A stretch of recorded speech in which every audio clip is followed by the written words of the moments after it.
Mic, check, check, check. Junstin Hunte, it's all happening. Long Island's humble god Hus Kingpin delivered one of the most buttery listens of 2021, Portishead, inspired by the legendary Bristol band Portishead. Here's a clip from the Graham tape. All out my stomach. Doc said, no wonder why your face blue hunters. I don't care for money, I share love abundance. I'd be a liar if I told you nice watch, cause lonely man got nothing but time on the clock. Just wait for it. I wrote this to stretch your brain cords. Who would've thought you'd be a smut for a playlist? Goddamn. If it wasn't for us, you'd be nameless.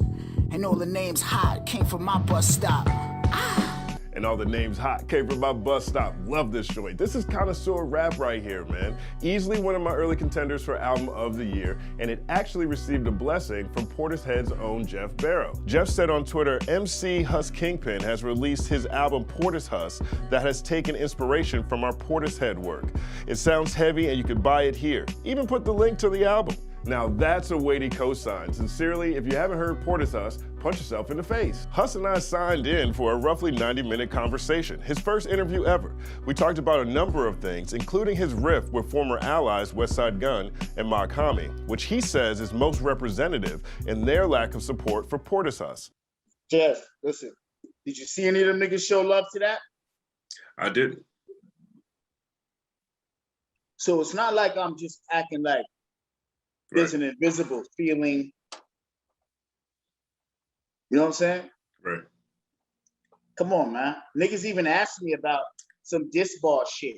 Gunn even tweeted me about some, did he show support to the album? No. Right. Oh, is niggas talking about me on this part? Nah, my nigga, I'm not talking about you. It's wild to think that Portishead showed more love than one-time homies. Maybe it's not.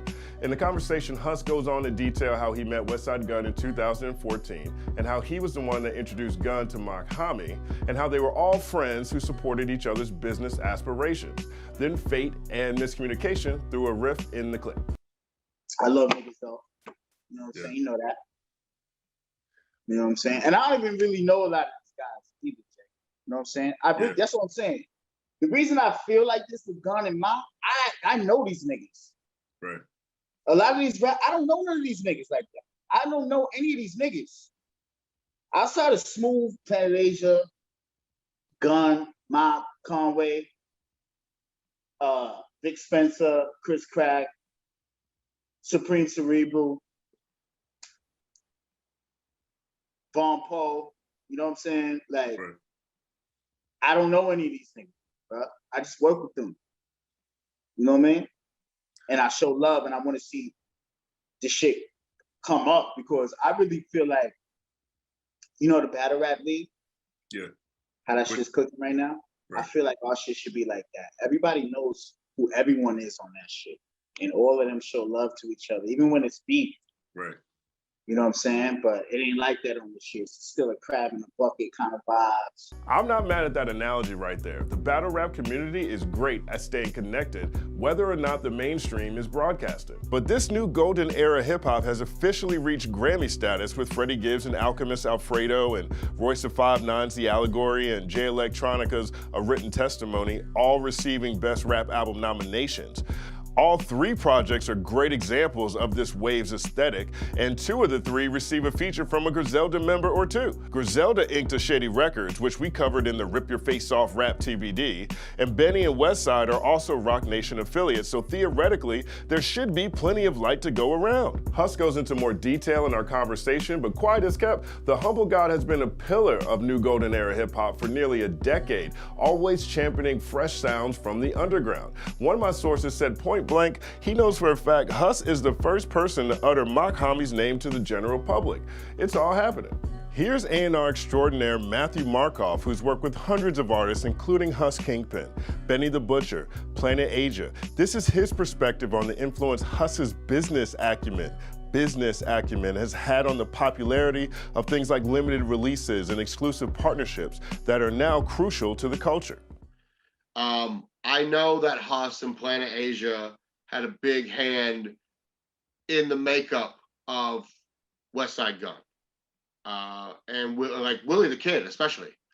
Willie, like a lot of people, a lot of the new way of how records are being sold and stuff like that, like how I linked up with Big Ghost for the Ghostface Big Ghost album was at Hus's advisement. Like how I got to work with Dope Media and these other companies like Gourmet Deluxe and so on and so forth. Also via like the advisement of Hus. You know, so I'm a big fan of watching like what Hus and Asia are doing. They're clients of mine.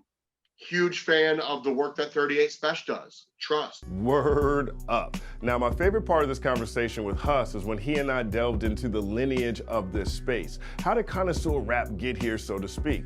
And while mavens like Rosewood, 38 Special, Planet Asia, Do-Rag Dynasty, Brownsville Cobb, those names have to be mentioned, Hus explains why Roc Marciano is the Rakim of this wave. Here's Hus. He captured the sound first. And that's why I say he's Rakim of this shit.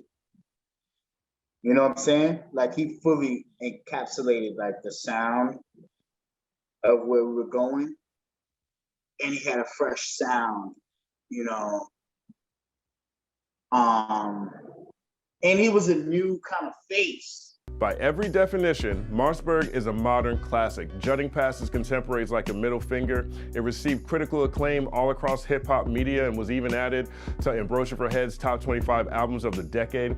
Nothing sounded like it when it dropped. He popularized the whole rapping over beats with no drums movement, whether you call that lo-fi hip-hop or new golden era hip-hop or connoisseur rap, all roads directly connect to Marsberg and Roc Marciano.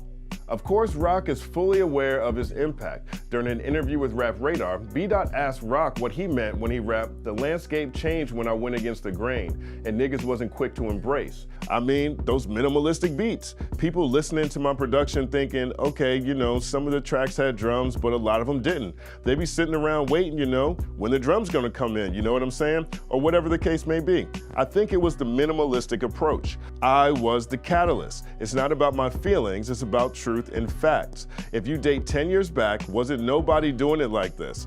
10 years ago when I made Marsberg and then Reloaded and stuff like that, this sound was kind of like abandoned, and I also feel like I even cavaliered, even went further as far as the approach, this approach in making music. Roc wasn't a rookie when he dropped Marsberg. He was featured on Busta Rhymes' album Anarchy. That project came out in 2000. He was on the song The Heist. Roc's crew, the UN, they put out a project in 2004 called You In or You Out. Then, like scores of other artists trapped in the middle of rampant music industry consolidation, Roc went silent for the next 6 years. I've had a handful of conversation with Roc Marcy, but our first interview in 2011 still stands out to me. I asked him if he felt like a new artist. Roc said, "In a lot of ways I do, because I'm finally actually adding to the artistic world as a solo artist. I haven't done that. I was doing it with groups before, like my crew, the UN. I came and signed to Busta Rhymes, so I was working with him. I never really got a chance to get my vision across and do it my way. So finally, I'm doing it 100% my way, and people are just getting that. It is kind of new because I haven't brought this to the business. It's kind of like being a new artist, but do I feel like a new artist? No. The music that I'm bringing to the table and what I'm doing now, is it new in comparison to what I did in the past? Yes. The music that I'm doing now makes me feel like a new artist, but I don't necessarily feel like a new artist. I have had the time and the experience." In another conversation I had with Roc a year later, I asked him how he felt about his then newfound popularity. He said simply, "I just want it to be something that lasts forever. It's not about how big I am at the moment. I just want to create something that stands the test of time." Mission accomplished. 10 years later, there's a whole generation surfing the Roc Marciano wave. Thoughts are physical, never forget that. But again, there's plenty of other jewels dropped in my conversation with Hus Kingpin, so make sure you check that out. The house that Roc Marciano built is littered with incredible MCs and incredible stories. So leave some of your favorites in the comments section. I'm Junstin Hunte. Like and subscribe to the channel, it helps out tremendously. Follow @thecompanyman on everything, and as always, it's all happening.